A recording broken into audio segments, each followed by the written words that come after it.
No fancy introduction for these videos. It's the Steam Summer Sale, and people have asked me what games to recommend. So I'm going to split this into a couple of videos based on the general genre. But considering that this is the last video, I'm just going to give you all the rest of the games that I can recommend that weren't part of the strategy games nor the RPG and roguelike videos.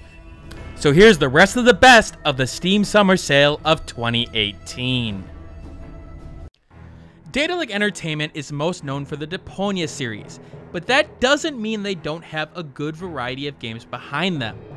One of them that always gets overlooked is the charming Anna's Quest, which you could pick up at 80% off at $3.99. Granted, you'll want to avoid this one if you don't want your heartstrings pulled, as that's what it does best. The fairy tale setting is founded by a young girl trying to find a cure for her grandfather.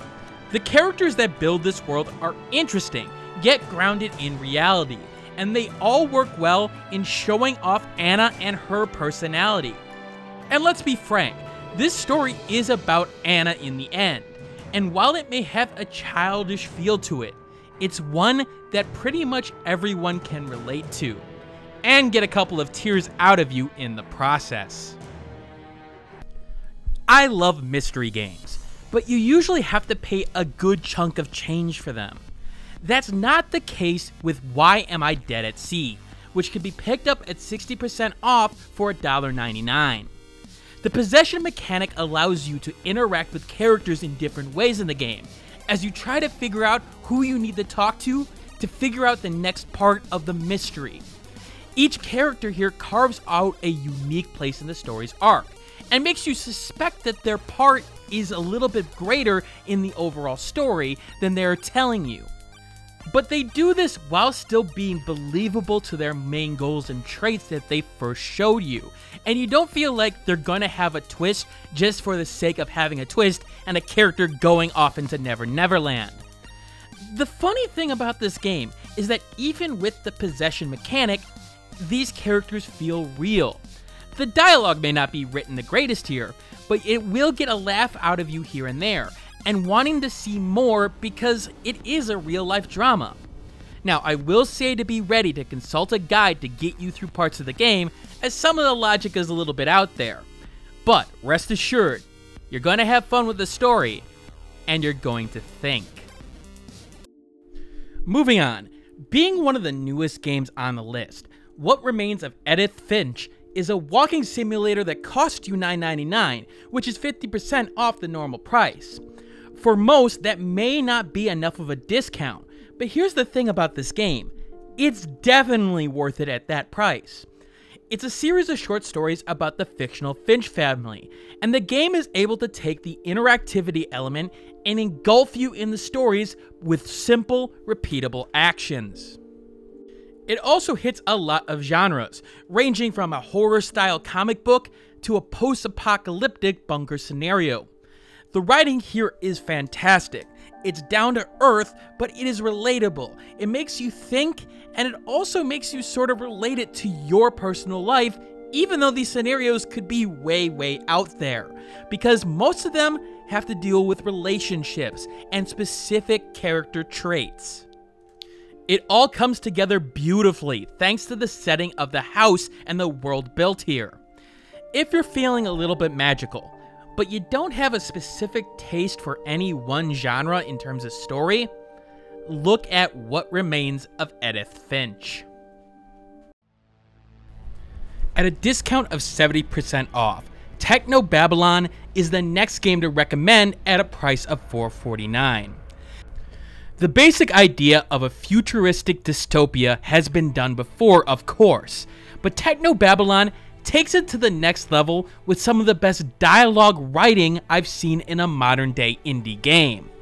It also helps that these characters work well together, playing off each other's key differences rather nicely. It's the type of game that you want to go out of your way to see all the little interactions, because there's some really great jokes embedded here, and a real fun world that's built up out of.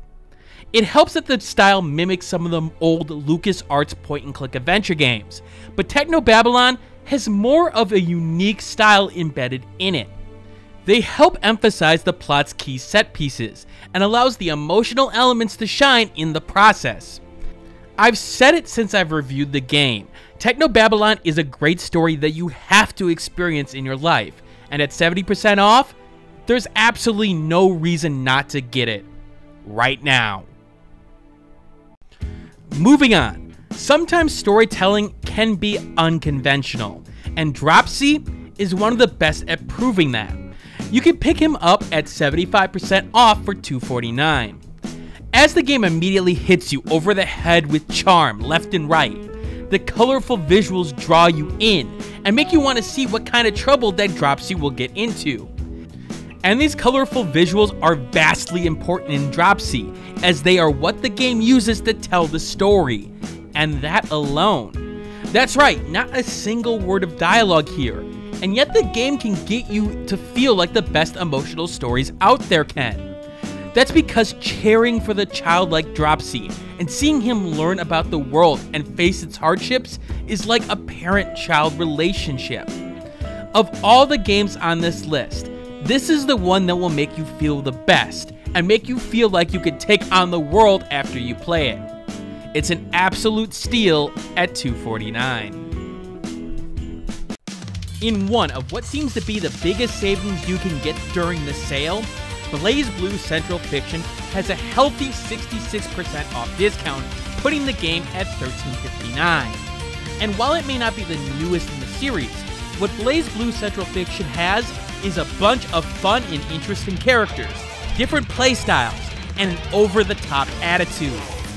While you do have a good visual novel and story mode to work with here, this is the type of game to grab with a friend or two and face off with them over and over again. And focus on the friends part here.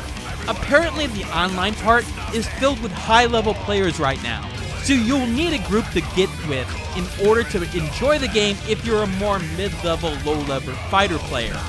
But with good peripheral support, along with sheer numbers of high characters with fighting action, you're robbing the bank here with Blazblue, one of the most overlooked fighting series nowadays. Despite the ukuleles and the Hat in Times of the world, it's very rare to see classic-style 3D platformers come out of the indie world. Hell, in the regular world, in fact. So when you feel like the nostalgia bug for the old days of the N64 is biting you, then you should pick up the overlooked toy, which you can pick up at 75% off at $374. Running around this world feels fantastic, as the control set here is spot on. It has the right amount of give and take, with jumps and speed to make you think you're playing Mario 64 once again. Granted, the formula here hasn't changed at all since those golden days.